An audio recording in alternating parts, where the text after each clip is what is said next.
मेरा नाम है प्रीति और आप देख रहे हैं प्रीति पीसीएस।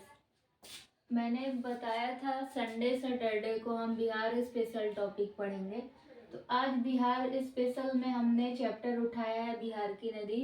वीडियो 2 पार्ट में आएगा। ये पहला पार्ट है जिसमें हम बिहार की नदियों को समझेंगे। पहले उसकी अपवाह प्रणाली को समझेंगे, उसके बाद जहाँ से परीक्षा में प्रश्न बनते हैं, एक्चुअली आप एक बार कॉन्सेप्ट समझ जाएंगे तो आपको पार्ट 2 अच्छे से समझ आएगा और एग्जाम में बिहार की नदी से एक भी प्रश्न गलती कभी नहीं होगा। तो चलिए शुरू करते हैं। बिहार के जल अपवाह तंत्र में अनेक छोटी बड़ी नदियां शामिल है। ठीक, अपवाह तंत्र किसको कहते हैं? जितने एरिया में उस नदी का सिस्टम फैला हुआ है, ड्रेनेज सिस्टम। यानी अगर कोई एरिया है इतना क्षेत्रफल में और यहाँ नदी बह रही है और सपोज इतना ही एरिया में वो नदी बह रही है, इधर उसका कोई भी पानी नहीं आ रहा है, तो इसका ड्रेनेज सिस्टम कितना दूर में फैला है?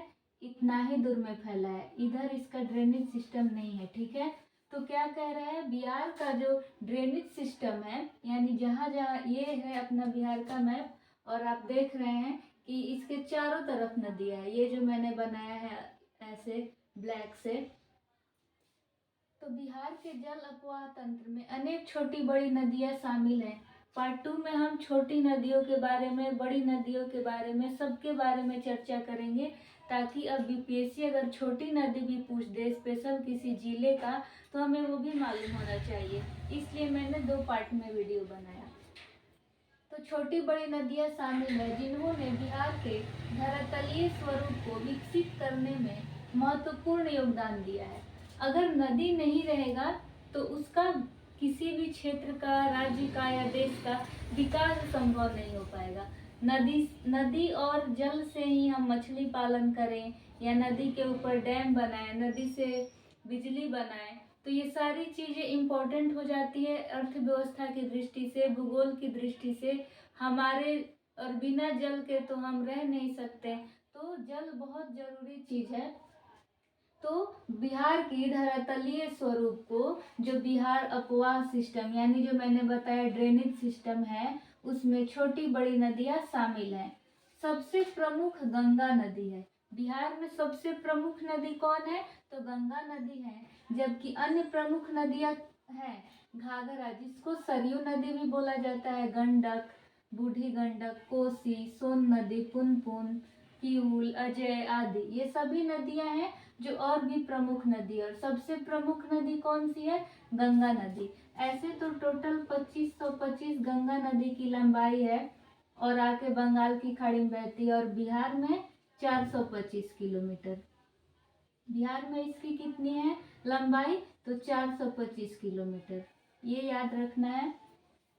भौगोलिक स्थिति के अनुसार हम बिहार की नदी को 2 पार्ट में बांट सकते हैं। ठीक है, एक उत्तर बिहार की नदी। कैसे ये गंगा नदी बिहार को 2 भाग में बांट रही है? तो एक उत्तर बिहार की नदी और एक दूसरी दक्षिण बिहार की नदी। उत्तर बिहार की नदी और दक्षिण बिहार की नदी। अब इसके बारे में थोड़ा देख लेते हैं।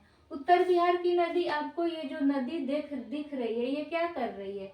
ये गंगा में आके मिल रही है और दूसरा चीज क्या कर रही है कि दक्षिण दिशा में आ रही है। और ये दक्षिण पूर्व सब जाके जब गंगा में मिल रही है तो पूर्व की ओर बंगाल की खाड़ी में बह रही है, ना कि इधर आ रही है।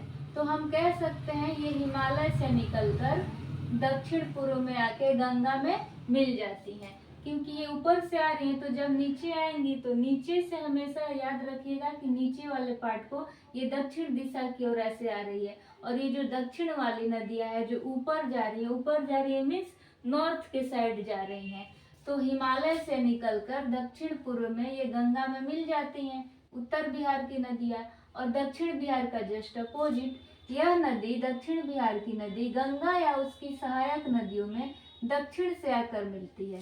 ठीक, ये दक्षिण से आ रही है। कर्मनाशा नदी, सोन नदी, पुनपुन नदी, फल्गु नदी, सकरी नदी, अजय नदी, और यहाँ पे एक किऊल नदी छूट गया है, किऊल नदी, अजय नदी यहाँ पर, और ये चंदन नदी जो बांका डिस्ट्रिक्ट में है सबसे किनारे। कभी कभी क्रम पूछता है तो यही इसका सही क्रम है, मैंने यहाँ पे लिख दिया है।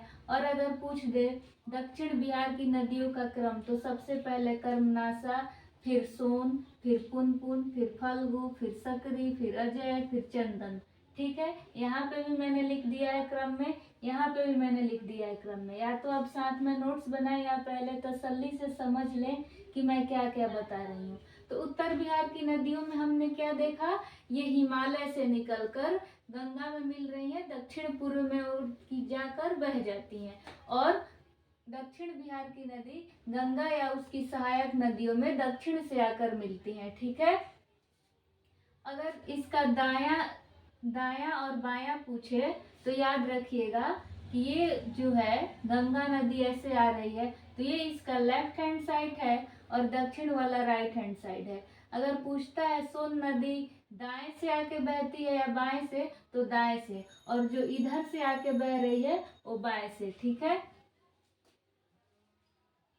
तो हिमालय से निकलकर दक्षिण पूर्व में गंगा में आके मिलती है उत्तर बिहार की नदी। इसमें कौन कौन सी नदी है, तो घाघरा नदी, गंडक नदी, बूढ़ी गंडक, बागमती, कमला बलान, कोसी, महानंदा। ये मैंने एकदम क्रम से लिखा है। ठीक, क्रम से ऐसे पूछ सकता है, ऑप्शन दे सकता है घाघरा, फिर ऐसे बना के फिर लिख सकता है गंडक, फिर बूढ़ी गंडक, फिर दे सकता है बागमती, फिर दे सकता है कमला, या फिर घाघरा लिख दे और इसको बूढ़ी गंडक कर दे, इसको गंडक कर दे, और कमला बागमती की जगह कर दे और बागमती कमला की जगह। तो अगर हमको क्रम याद रहेगा तभी हम ये क्रम सही टिक कर पाएंगे। और दक्षिण में कौन कौन सी नदी है, सबसे पहले कर्मनाशा नदी, फिर सोन नदी, फिर पुनपुन नदी, फिर फल्गु नदी, फिर सकरी नदी, फिर क्यूल नदी, अजय नदी, चंदन नदी। तो अभी हम काउंट करते हैं कि हमने कितने नदियों को समझ लिया, और ये तो सबको मैक्सिमम याद ही रहता है। 1 2 3 4 5 6 7 8 9 10 11 12 13 14 15, यानी हमने 15 नदियों को अभी यहाँ पे सीख लिया। और एक हमारी इम्पोर्टेंट 16 हो जाएगा गंगा नदी, जो मुख्य नदी है। तो इस पार्ट में हमने समझा कि बिहार का अपवाही ड्रेनेज सिस्टम कहाँ तक फैला हुआ है, तो पूरे बिहार में फैला हुआ है। नदियों का क्या इम्पोर्टेंस होता है मैंने बता दिया, और सबसे प्रमुख नदी गंगा नदी, बाकी ये सब नदी। घाघरा नदी अभी जो सेकेंड पार्ट आएगा उसमें क्वेश्चन फॉर्म में आएगा, और साइड में एक छोटा सा मैप बना रहेगा कि ताकि एक बार दोबारा से समझाने में इजी हो कि घाघरा नदी कहाँ है, गंडक नदी कहाँ है, बूढ़ी गंडक कहाँ है। आपको अगर मालूम है यहाँ पे कौन सी डिस्ट्रिक्ट है, यहाँ पश्चिम चंपारण है तो गंडक नदी, यहाँ पे गंडक नदी में कौन सा नहर बना है तो त्रिवेणी नहर। पूछ लेगा त्रिवेणी नहर किस नदी पर बना है तो गंडक नदी, किस जिला में है तो पश्चिम चंपारण। तो ये आपको अगर जिला भी पता है कि ये अगर नदी आ रही है कमला इधर, इधर कोसी, तो यहाँ पे कौन सा नदी है, या फिर इसको अलग अलग बेसिन बना देता है। बेसिन मीन्स क्या होता है, जैसे कोसी नदी कितने दूर में बह रही है, अगर इतने दूर में बह रही है तो इसको कह देंगे कि ये कोसी बेसिन है।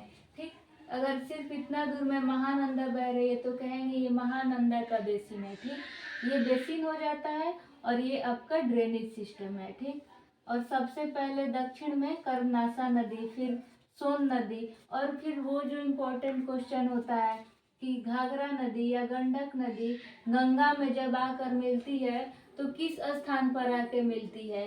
जब हाजीपुर में आके मिलती है बूढ़ी गंडक हो या कोई भी नदी हो, कोसी नदी हो, गंगा में जब आके मिलती है तो किस स्थान पर मिलती है। सोन नदी का पूछ ले या पुनपुन नदी का पूछ ले, तो ये सब हमें मालूम होना चाहिए। और जो इम्पोर्टेंट छोटी नदियां हैं और जो अभी करेंट अफेयर्स में जैसे कमला बलान लिंक बनाने का है गवर्नमेंट का, तो अभी ये इसी साल का न्यूज है, तो वीडियो में न्यूज़ भी शामिल रहेगा, जो करेंट में चल रही नदी जो इम्पोर्टेंट है वो भी, और बाकी सारी छोटी नदियाँ। ठीक, तो अब मिलते हैं वीडियो के सेकेंड पार्ट में। Thank you so much for watching this video.